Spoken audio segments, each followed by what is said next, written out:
Hello student, welcome to Equator Academy. चलिए हम लोग अब शुरू करेंगे इंडियन एग्रीकल्चर का लेक्चर नंबर 1। अगर हम आपके एग्जाम की बात करें तो इंडियन एग्रीकल्चर से आप फिर से मान के चलिए लगभग आपके 2 से लेकर 3 क्वेश्चन जो है वो इस चैप्टर से आपके आ जाते हैं। चलिए शुरुआत करते हैं। तो सबसे पहले कुछ बेसिक फैक्ट्स इंडियन एग्रीकल्चर के बारे में पढ़ लेते हैं। Indian agriculture is the central point of Indian economy.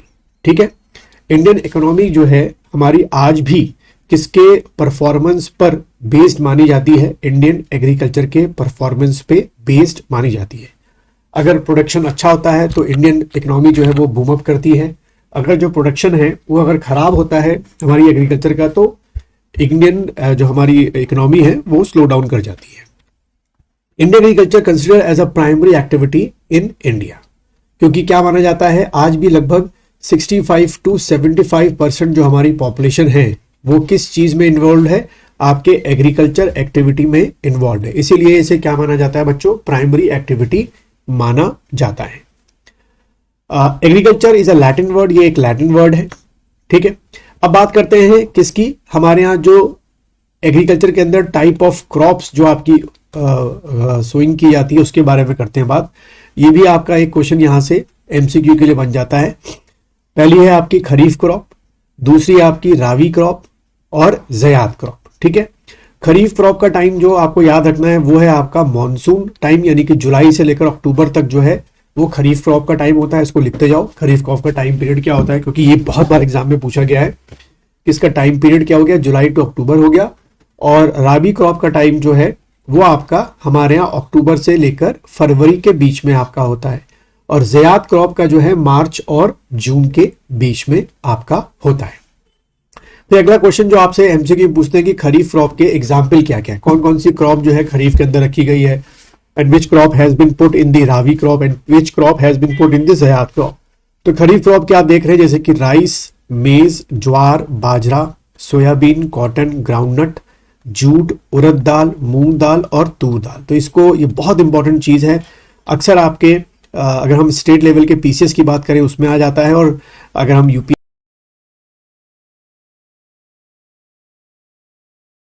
की किसी भी एग्जाम की बात करें तो उसमें भी ये पूछ लिया जाता है। तो ये आपको वीडियो को पॉज करिएगा और अलग से खरीफ क्रॉप लिखिए, उसके आगे एरो बना के उसके अंदर कौन कौन सी क्रॉप्स आपकी रखी गई है उनकी आप लिस्ट तैयार कर लीजिए। जैसे कि यहाँ पे लिखा हुआ है राइस। ठीक है, इसी तरीके से राबी क्रॉप के जो एग्जाम्पल हैं वो क्या क्या है?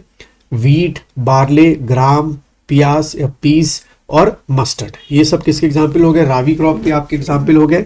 और कुछ इसी तरीके से आपके एग्जाम्पल किसके हो गए? ज़याद क्रॉप के आपके हो गए, जिसमें आपका वाटरमेलन हो गया और मस्क मेलन आपका हो गया, कुकुम्बर आपका, वेजिटेबल एंड फूड क्रॉप जो है वो सारे एग्जाम्पल आपके किसके हो गए? आपके ये हमारे ज़याद क्रॉप के हो गए। ठीक है, तो आपने, मुझे उम्मीद है कि वीडियो को पॉज किया होगा और 2 कॉलम तैयार किए होंगे। एक खरीफ का टाइम पीरियड का एक कॉलम बनाया होगा और ऐसे ही खरीफ के एग्जाम्पल जो हैं वो सब आप लोगों ने लिख लिए होंगे। ठीक है, ये एग्जाम में बहुत बार हमारे देखने में आया है। चलिए, इसमें हम सबसे पहले जो लेंगे वो राइस लेंगे, जो कि एक खरीफ क्रॉप है भी, जैसे मैंने बताया। तो सबसे पहला एक क्वेश्चन क्या आता है कि what is the botanical name of rice. तो इसको लिख दो, botanical name of rice Oryza. ठीक है, ओराइजा सैटिवा, ये आपका क्या हो गया? बॉटनिकल नेम हो गया। ठीक है, तो अक्सर पहले ये पूछ लेते हैं। फिर उसके बाद लिखिए एवरेज रेनफॉल, कि इस क्रॉप को जो रेनफॉल रिक्वायरमेंट है कि कितनी रिक्वायरमेंट इसकी रेनफॉल की होनी चाहिए, तो वो है आपका 150 सेंटीमीटर एनुअल।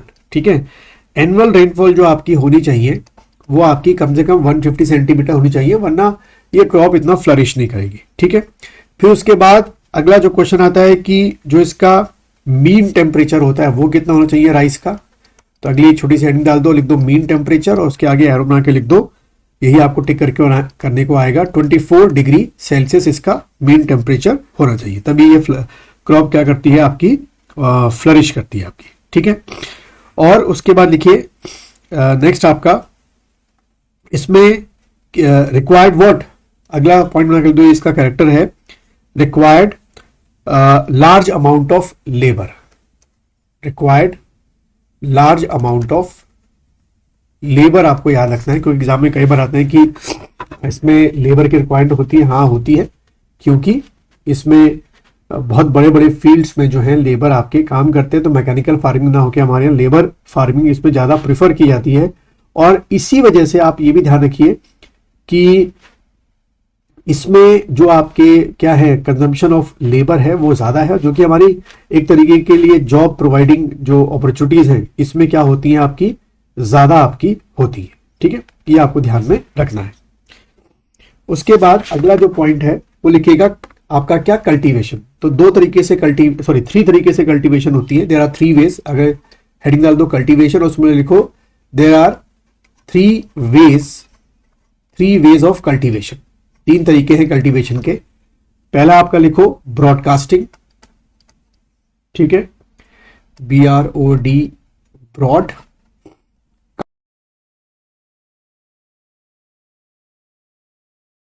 कास्टिंग, ठीक है, ब्रॉडकास्टिंग, इसे हाथ से जो है खेतों में फेंकते हैं बीजों को, ब्रॉडकास्टिंग। दूसरा जो आपका होता है वो होता है प्लगिंग, ठीक है, सेकंड तरीका जो है प्लगिंग का है। इसको कई बुक्स में ड्रिलिंग भी लिखा हुआ है, एक ही बात होगी, प्लगिंग या आपका क्या हो गया, ड्रिलिंग आपका हो गया। और थर्ड तरीका जो अपनाया जाता है दैट इज ट्रांसप्लांटिंग, ठीक है, ट्रांसप्लांटिंग, यानी कि बीजों को कहीं और लगाया, जब छोटे बंचेस में हो गया उसके बाद ट्रांसफर कर दिया खेतों में। तो ये 3 तरीके आपको याद रखने हैं, ब्रॉडकास्टिंग हो गया, प्लगिंग हो गया और ट्रांसप्लांटिंग आपका हो गया। ठीक है बच्चों, फिर अगला जो क्वेश्चन आपके एग्जाम में आता है क्या, top states on the basis of production. ये लिखेंगे आप, top states on the basis of production, कि वह कौन से टॉप स्टेट हैं जहां सबसे ज्यादा जो है वो चावल या जो राइस है वो आपका उगाया जाता है। ठीक है, तो लिखेंगे इसमें नंबर 1 पे आपका, और मैप में भी लोकेट करते हैं ना। सबसे पहला है इस समय वेस्ट बंगाल, ये चेंज होता रहता है बट अभी के हिसाब से जो लेटेस्ट इंफॉर्मेशन है वेस्ट बंगाल है। ठीक है, उसके बाद दूसरे नंबर पे जो आपका है, सेकंड नंबर पे, दैट इज आपका उत्तर प्रदेश। वहां पर बहुत बड़े इलाकों पे चावल जो है वो प्रोड्यूस होता है। और थर्ड नंबर पे जो है वो आपका है पंजाब। ठीक है, तो ये आपको ध्यान में रखना है कौन कौन से आपके हो गए। वेस्ट बंगाल हो गया नंबर 1, लगभग आप मान के चलो कि टोटल प्रोडक्शन का 15% जो है वो वेस्ट बंगाल में होता है। यूपी में जो है लगभग आपका 12% आपका होता है।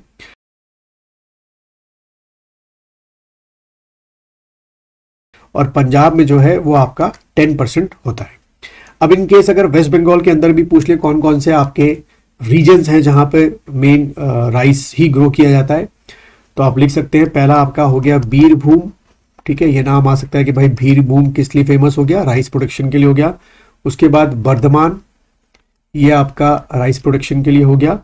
और आपका नेडिया, ठीक है, ये भी राइस प्रोडक्शन के लिए हो गया। इसी तरीके से अगर हम यूपी की बात करें तो यूपी में कौन कौन सी जगह है, तो पहला लिखिएगा बहराइच, बहुत बड़े बड़े राइस फील्ड है यहाँ पर। ठीक है, बहराइच आपका हो गया। उसके बाद बलिया, यहाँ पर भी आपको राइस फील्ड मिल जाते हैं बलिया में। और उसके बाद आपका एक और जगह है फेमस, गोंडा। ठीक है, यूपी में भी राइस फील्ड के लिए। और इसी तरीके से अगर हम पंजाब की बात करें तो पंजाब में जो है आपका